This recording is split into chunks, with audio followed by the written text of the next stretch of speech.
Hello and welcome to Triple Scoop, a weekly roundup of movies, music, and games that I've been enjoying and my brief thoughts on them. Let's first take a look at Melancholia. This is a film by Danish director Lars von Trier and stars Kirsten Dunst, Charlotte Gainsbourg, and Kiefer Sutherland. It's about a bride on her wedding day dealing with severe depression with the help of her sister and brother-in-law.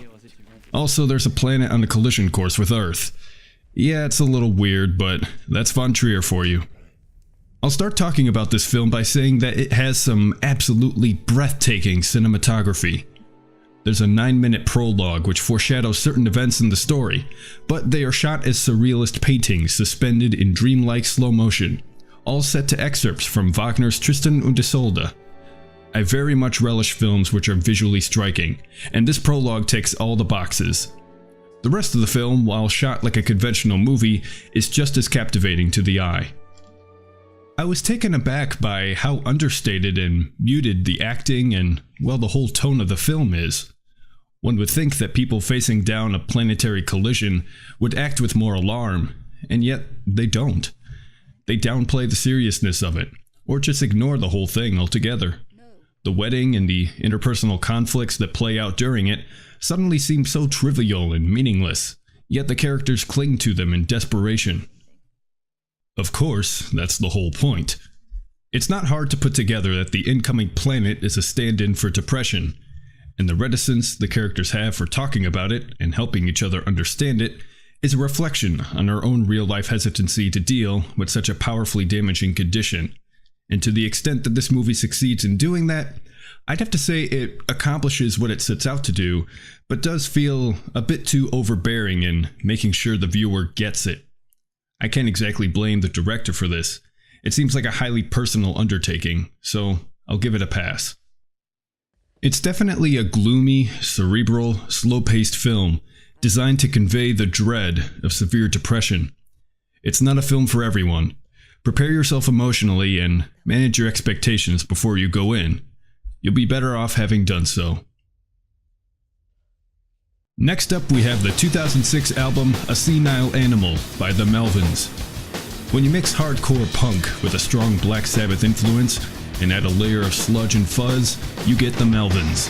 They formed in 1983 and were instrumental in shaping the grunge rock scene and getting a little band called Nirvana up and running. Given their long history, I decided to pick A Senile Animal over other albums because it is their first of several albums to feature a two-drummer lineup. The Melvins have a knack for endless experimentation, and starting with A Senile Animal, right-handed Dale Crover teamed up with lefty Cody Willis, joining two drum kits together in a mirror formation. The resulting sound is a massive thundercloud of angry percussion.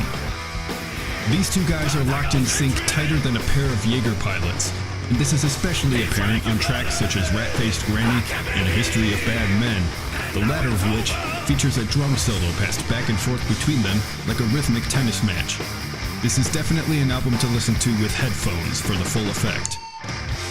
Part of what I find appealing about the Melvins is that each of their albums has a certain sonic signature to it, unmistakably theirs, but a little different from release to release, and A Senile Animal is no exception. Additionally, each song not only stands apart in terms of sound and structure, but they naturally flow into each other.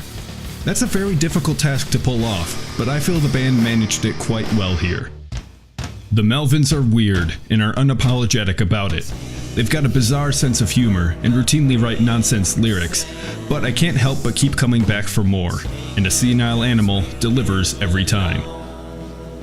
Lastly, this week's game is Hitman. Again. Yesterday, IO Interactive released a new level, the fictional Italian village by the name of Sapienza. In it, you are tasked with infiltrating a luxurious mansion to eliminate a socially challenged bioengineer genius with some severe mommy issues. You must also eliminate his top aide, who is posed to carry on a viral bioweapon program without him should he disappear. Lastly, you must also find a way to destroy the virus, located in an underground laboratory beneath the mansion, and escape by any means necessary. I only had time for about an hour's worth of gameplay before making this video, so my thoughts aren't complete, but I'll start with the problems I have with this release. An update put out a few days ago, in preparation for the Sapienza release, caused a lot of damage to the PC performance. Frame rates were greatly improved, but there seems to be an issue with stuttering and screen tearing. The update apparently broke VSync, and it remains off no matter what you do. I managed to get the game to a fairly good playable state by forcing frame rate limiting with RivaTuner, but it's certainly not ideal. The music seems to have trouble kicking in at the right times, and the game has trouble recognizing my Steam controller. IO has stated they will patch these issues within the next few days. With that out of the way, I am again impressed with the scale of this level and the detail within it. It seems as large as the Paris level, if not larger, filled with NPCs that are where they're supposed to be, doing what they are supposed to do. I feel like I just scratched the surface of all I could do in Sapienza, and that includes running around as a plague doctor with a circumcision knife. One of my favorite little moments was, after I had slipped past the bioengineer's bodyguard and pushed the target off a ledge to his death, the bodyguard kept searching the level afterward, trying to find his missing VIP. I almost felt bad for the poor guy. I wish I had more to say about this than I do, but all signs point to this being as good or even better than the Paris level. I look forward to finding every elimination opportunity I can. I really wish the performance issues, notably the VSync, stuttering, audio and controller problems are fixed soon, but I'm still having fun in spite of that. That's it for this week's Triple Scoop. Be sure to subscribe to make sure you don't miss the next one. I'll see you next Wednesday.